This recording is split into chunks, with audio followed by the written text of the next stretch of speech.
Hello and welcome to Estuary TV. On tonight's show, we find out what a difference an eating disorder inpatient facility North East Lincolnshire is making when it comes to the lives of young people. We're urged to buy homegrown British baked beans, and joining me on the sofa is Dave Evans from Lindsay Roads Cycling Club to discuss what the region has to offer budding cyclists. But first, here's James Dunn with the news headlines. Hello, in the headlines today, millions of pounds of government investment on faster internet speeds in the region, and young offenders helping people struggling to get to work get on their bikes.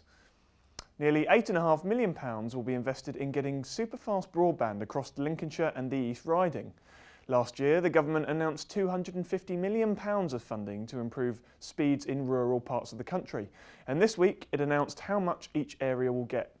£5 million will be spent in the East Riding. North and North East Lincolnshire will get £1.8 million and £2.35 million will be spent on improving facilities across Lincolnshire. We've seen some fantastic news developments on the Humber Bank with Able UK coming into the area. We've seen a lot of more high technology companies want to relocate. Foundations for the first turbines at Dong Energy's westernmost Rough wind farm are being installed this week. The 800-tonne bases were loaded and shipped from Denmark and will be installed for work on the turbines to begin this summer. There has been some criticism that the Humber doesn't have large enough port facilities to take huge turbine installation ships. Last week, Goole-based shipping entrepreneur Peter Arison said it meant the turbines could be constructed and installed without ever touching UK soil. But Hull and Humber Chamber of Commerce has said that the large companies such as Able were likely to invest, as there will be more turbines installed in the later phases and it will become cost efficient to do so. Local councils have now had confirmation from the government on what funding will be available to those affected by the tidal surge. Businesses and residents will get rates relief for the first 3 months, and from April 1st they will be able to apply for grants of up to £5,000 for improvements to houses or business premises to make them less vulnerable to future flooding. A support scheme has also been set up to help towards clean-up costs for small and medium-sized businesses. A social enterprise is encouraging more people to buy British, as it claims to be the first retailer in North East Lincolnshire to sell British baked beans. The haricot bean used to make the cans that we buy in the supermarket is usually grown in Central America, but the new product sold at Green Futures is grown and packaged in Norfolk. Sean Atkinson from Green Futures in Bradley wants more people to buy local, which he claims protects British jobs, can be better for the environment and means you know exactly what you're getting. I'd advise people to buy British baked beans because you're helping British farmers, you're helping with the local economy, you're helping in a situation where the rising price of fuel means that imported goods are going to cost more than British goods. You're encouraging the growth of a plant which helps to naturally fertilise the soil, so you're helping reduce the use of pesticides and fertilisers. More on that story later in this evening's news. The Regional Manager for Diabetes UK has put out a warning for Hindus today on what is one of the biggest religious festivals of the year. Today is Mahashivratri, which is celebrated by fasting all day before an all-night vigil. But Linda Wood, Diabetes UK Manager for Northern and Yorkshire region, says it means diabetic Hindus are faced with a difficult decision.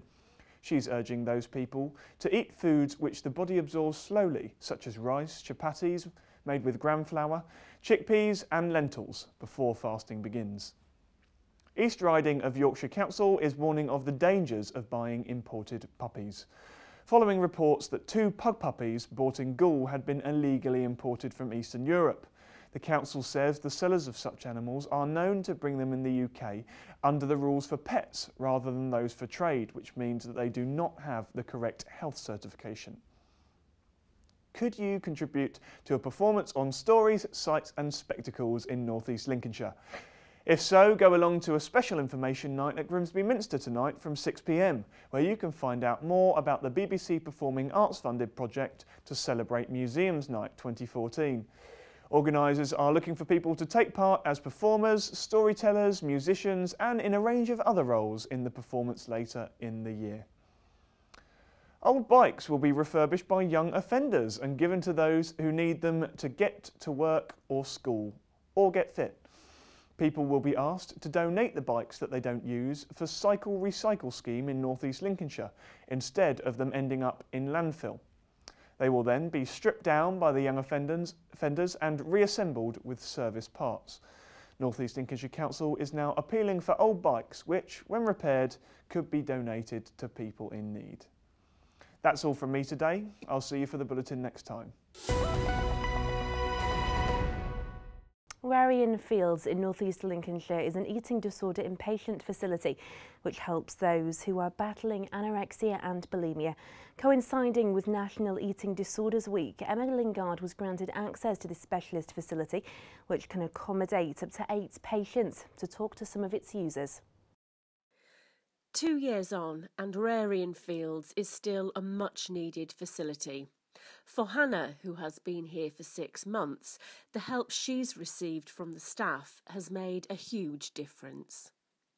I feel like I'm definitely building up the skills that I will require for when I leave home. I mean, they give you one-to-one support every day. You have psychological input from the psychologists. We have group activities, outings, practice going shopping for food and just getting out in the community.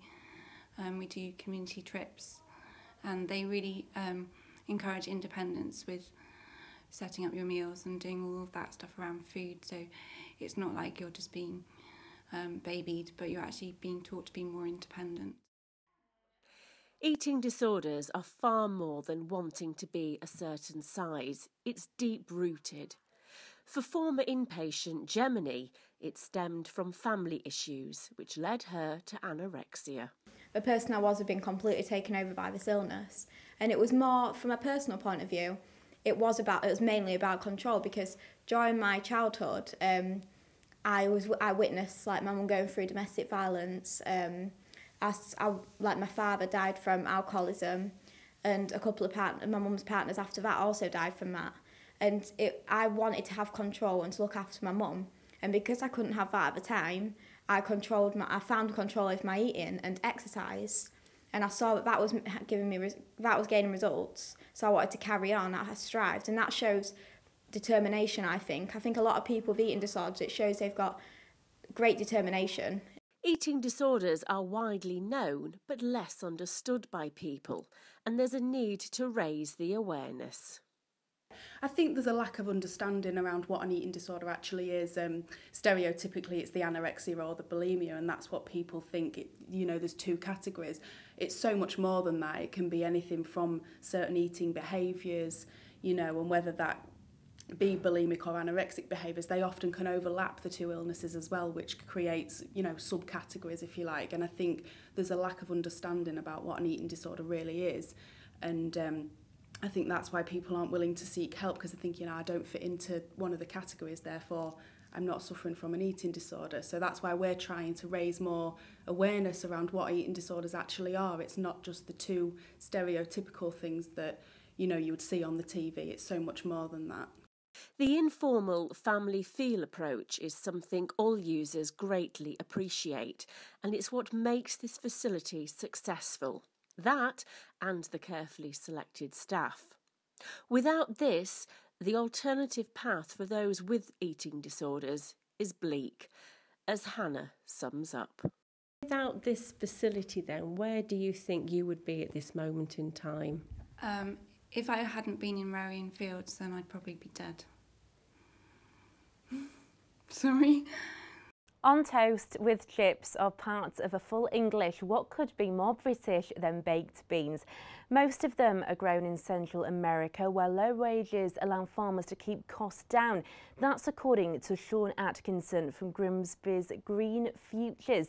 The social enterprise promotes sustainable foods in the area, and now they're offering British-grown baked beans. James Dunn went to find out more. Baked beans are the staple of British dinner tables all over the country, but they're not actually British, and that's why this local campaigner is offering a new breed of baked bean here in North East Lincolnshire. It's a bean that's been here since the Iron Age. It's the fava bean. It tastes very similar to the baked beans that you're used to having, but I think it's got more texture and flavour. It's supporting local farmers, and it's doing what we all should be doing, which is, being very aware of that food cycle. A different sort of baked bean may take some getting used to, but Mr. Atkinson says there is more than one reason to buy British, and if that's what consumers say they want, that's what suppliers will get. I think with the rising cost of fuel, then imported food is just going to cost more and more. It means that there is an opportunity for British farmers to, and for really the British consumer to step up to the mark and start demanding British food. If you buy cheap food, there is always another price to pay. That price is often environmental. It is also about jobs as well. If you buy British food, it's creating British jobs. Green Futures have seen a noticeable increase in the number of people interested in organic, sustainable foods like those that they grow and sell. And after recent food scandals, the opportunity to buy local is food for thought for those who want to know exactly where their dinner came from. James Dunn, Estuary TV News. My guest today is Dave Evans from Lindsay Roads Cycling Club. Hello Dave, how are you? I'm fine, thanks Erica. Good, good. Okay, so when it comes to cycling then, what does this region have to offer? Well, there's an enormous amount going on in the region, an increasing amount. I've been cycling in this area for a good 30 years. And in the last year, I've seen more people on bicycles than ever before. I think a lot of it is inspired by the Olympics, last year's Olympics, where British cyclists did particularly well, of course. And there's also a lot of initiatives with the local councils for active travel and health initiatives. So there is a large increase in the number of people cycling in the area. There's also lots of initiatives which are coming on board.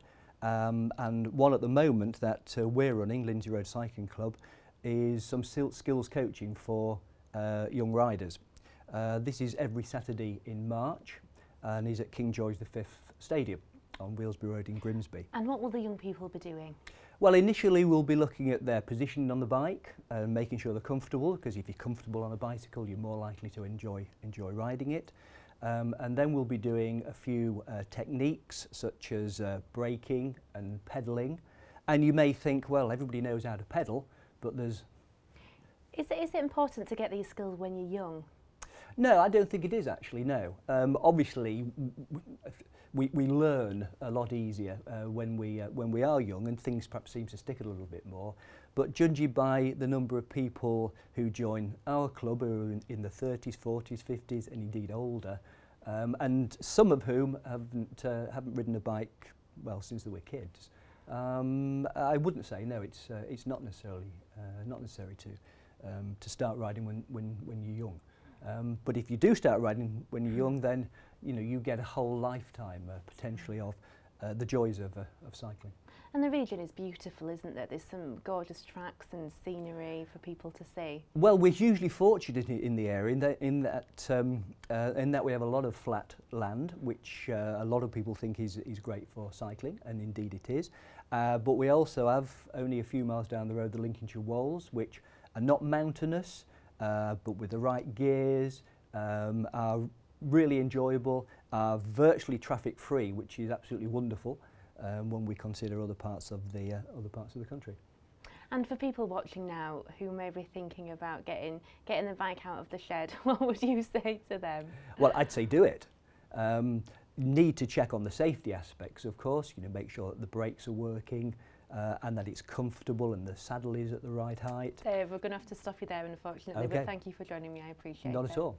And don't forget that if you have any stories, news or views that you want to share with us, get in touch by phone on Grimsby 315561, write on our Facebook page or tweet us at Estuary TV, or email us on news@estuary.tv. That's all from us for today. Thanks for watching. Goodbye.